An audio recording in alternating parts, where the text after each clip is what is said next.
हरे कृष्ण। ओम पितृदेवताभ्य नमः। प्रिय श्रोताओं, हिंदू धर्म में चैत्र अमावस्या का अत्यंत विशेष महत्व बताया गया है। ये दिन केवल एक तिथि नहीं बल्कि हमारे पूर्वजों के प्रति श्रद्धा, कृतज्ञता और स्मरण का पावन अवसर है। मान्यता है कि इस दिन स्नान, दान, व्रत और तर्पण करने से पितरों को शांति मिलती है और उनके आशीर्वाद से जीवन में सुख, समृद्धि और शांति का संचार होता है।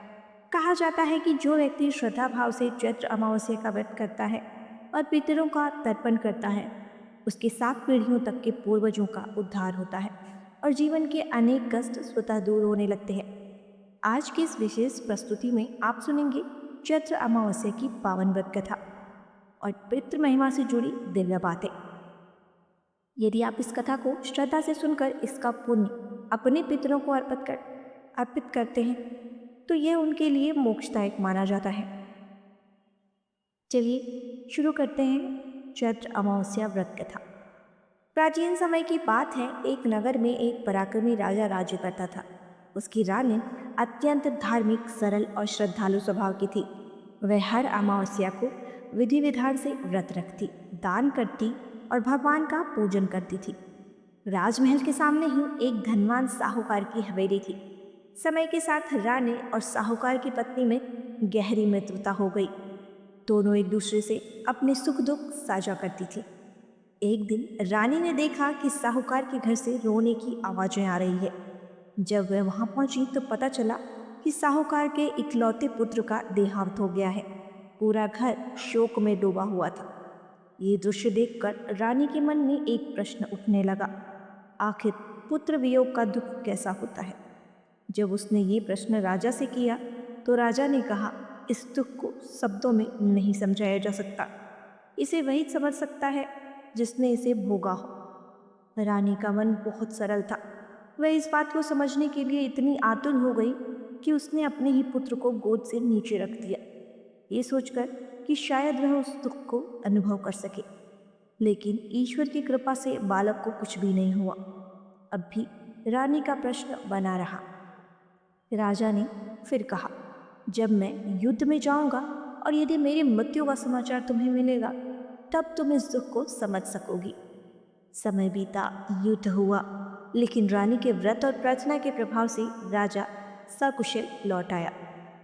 फिर भी रानी के मन में प्रश्न बना रहा। एक दिन राजा ने कहा, जब हम गंगा यात्रा पर जाएंगे और मैं तुम्हारे सामने नदी में कूद जाऊंगा तब तुम्हें इस दुख का अनुभव होगा। रानी ने ये भी सुन लिया, पर उसका विश्वास अपने व्रत पर अडिग था। उधर कैलाश पर भगवान शिव और माता पार्वती इस पूरी घटना को देख रहे थे। उन्होंने रानी को सत्य का ज्ञान देने के लिए एक लीला रची। दोनों ने बकरे और बकरी का रूप धारण किया और उस स्थान पर जा बैठे जहां राजा और रानी विश्राम करने वाले थे। जब राजा रानी वहां पहुंचे, रानी ने अनजाने में उन दोनों की बातचीत सुन ली। भगवान शिव माता पार्वती से कह रहे थे, ये रानी अनेक जन्मों से अमावस्या का व्रत कर रही है, इसलिए इसके जीवन में कोई बड़ा दुख प्रवेश ही नहीं कर सकता। इसका व्रत इसके चारों ओर एक सुरक्षात्मक कवच बन चुका है। ये सुनकर रानी की आंखें खुल गई। उसे समझ में आ गया कि वह दुख को इसलिए नहीं समझ पा रही थी क्योंकि उसके व्रत ने उसे हर बड़े संकट से पहले ही बचा लिया था। इस प्रकार यह स्पष्ट होता है कि अमावस्या का व्रत केवल एक परंपरा नहीं बल्कि एक दिव्य सुरक्षा कवच है। जो व्यक्ति इसे श्रद्धा और नियम से करता है उसके जीवन में आने वाले बड़े दुख स्वतः टल जाते हैं। आप जानते हैं पितृ तर्पण का महत्व। हिंदू धर्म में पितृ तर्पण का विशेष महत्व है। इस दिन जल, तेल और मंत्रों के साथ पितरों को अर्पण किया जाता है जिससे उन्हें शांति मिलती है।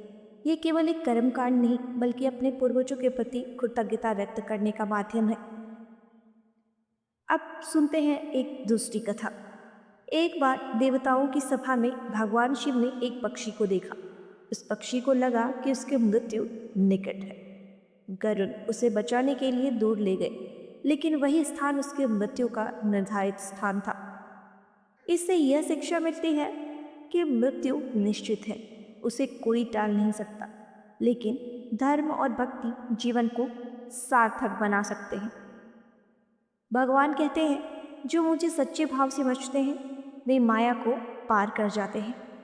ज्ञानी भक्त सबसे प्रिय होता है क्योंकि वह मुझे तत्व से जानता है। हे पितृश्वर, हमें आशीर्वाद दीजिए। आपके चरणों में हमारा प्रणाम है। आपकी कृपा से ही हमें ये जीवन मिला है।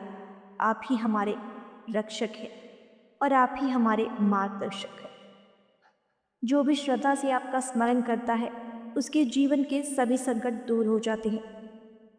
तो भक्तों, ये थी चैत्र अमावस्या की पावन कथा। इस दिन श्रद्धा से व्रत करें, तर्पण करें और अपने पितरों को स्मरण करें। पितरों का आशीर्वाद ही जीवन की सबसे बड़ी पूंजी है। हरे कृष्ण। ओम पितृ देवताभ्य नमः।